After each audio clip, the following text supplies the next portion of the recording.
know if any of you own cats, but cats do what they want to.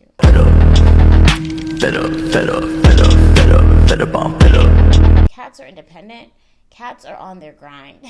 Cats don't worry about when they're going to eat the next day. They already know that they're going to get food. They already know that they're great. They already know all these things, that they're so relaxed. They're constantly sleeping and grooming themselves and just doing things. Like, let's just look at the characteristics of a cat to understand black cat energy. I'm here to talk to you about 3 phrases that you could think of while you're navigating your life living as a black cat, or using the energy of the black cat effect. It's a way that a lot of women are taking their power back when it comes to themselves. You should be a pleasure to be around, but hard to obtain.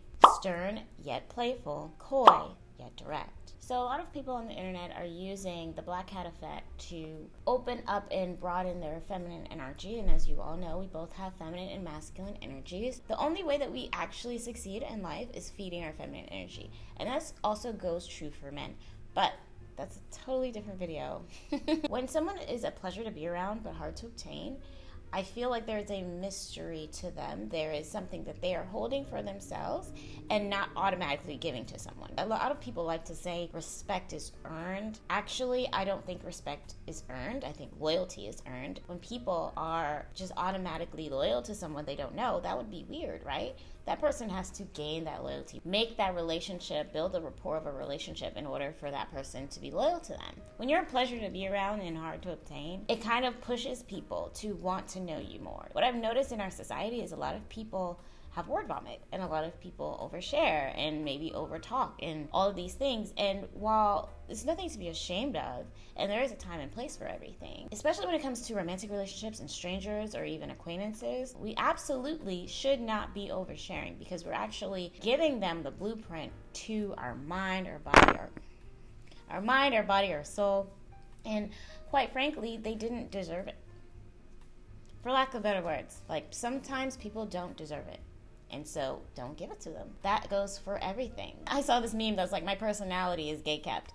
And that's absolutely what you should do. You have to obviously not be a bitch, but you don't have to tell them everything. Because of this theory, men liking mean girls, because everyone's always like, oh, he always picks the mean girl, the mean woman. And it's because a lot of these mean women still obtain some of these characteristics. They're probably stern and direct, and that's what most people would like, because we're used to a society where we are constantly trying to sugarcoat things and not say the wrong thing and do this and that. And it's really refreshing to see someone really not care and just be more assertive. You don't have to be aggressive. You don't have to be rude. You don't have to be blunt. You can do it very gracefully, majestically. I'm sure there's so many times where you are laughing with a friend and they kind of take it too far, but it's just kind of like, oh, this is my friend.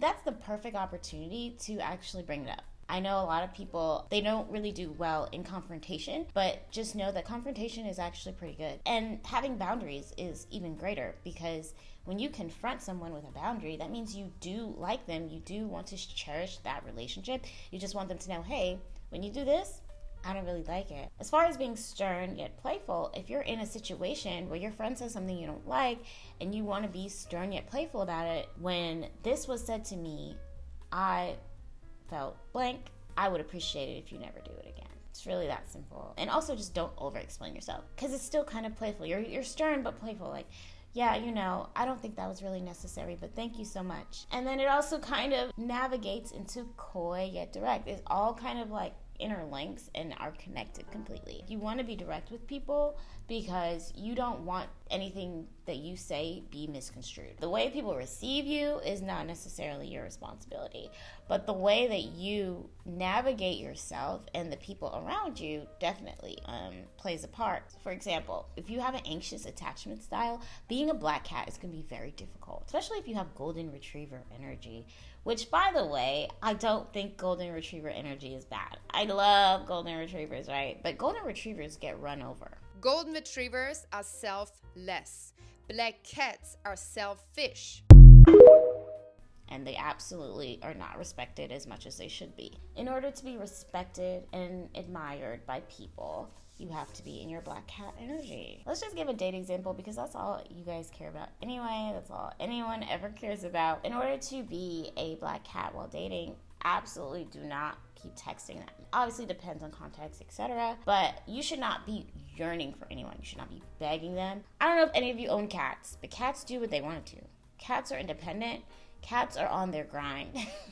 But, I mean, on a real note, cats don't worry about when they're going to eat the next day. They already know that they're going to get food. They already know that they're great. They already know all these things, that they're so relaxed. They're constantly sleeping and grooming themselves and just doing things. Like, let's just look at the characteristics of a cat to understand black cat energy. So when you're in that energy, someone not responding to you for 4 hours should not bother you. It wasn't the 38 missed calls from Cassie that concerned him. It was the fact that there were 0 calls from Maddie.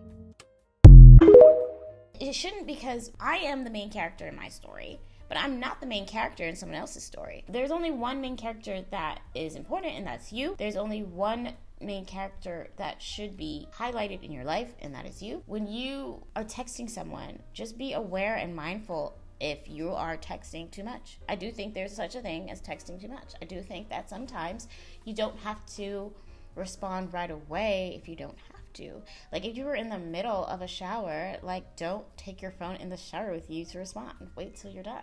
If you're eating and you're talking with your friends, just enjoy having the time with your friends and talking and eating, and then responding to that text message whenever you can.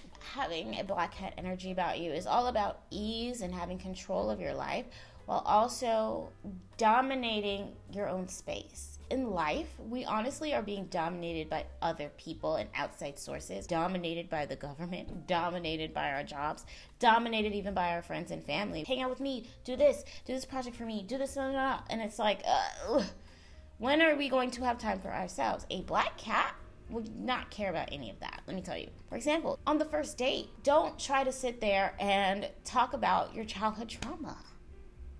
Not even on the second, third, or fourth day. Like, honestly, being a mystery is the best thing that you could ever do, because people don't need to know too much about you. And it's not even just on some, like, I don't know, secrecy thing. It's more of a, like, protecting your own energy, because you just don't know who people are when you first meet them. It's less about trying to be a secret and more about protecting your energy. And this goes for rejection as well. If you're somebody who is constantly rejected and you're just always feeling so down about it, let me tell you something. None of it matters. Nobody cares, and you shouldn't care. So if someone rejects you, oh, thank God. Confirmation. It was not rejection, it was protection. I just want to encourage whoever is watching this right now that you can make everything happen for you. You could really change your mindset. You don't have to do anything that has to do with lowering your vibration. A lot of our anxious feelings come from being dominated by other energies outside of ourselves. So if we can just take control back of our own powers, then black cat energy will come so naturally. What do you guys think about the black cat energy? Do you have black cat energy? Is that something that you're interested in? If you like this video and want to see more videos, like, comment, and subscribe. Bye! Get back, motherfucker, you don't know me like that. Get back, motherfucker!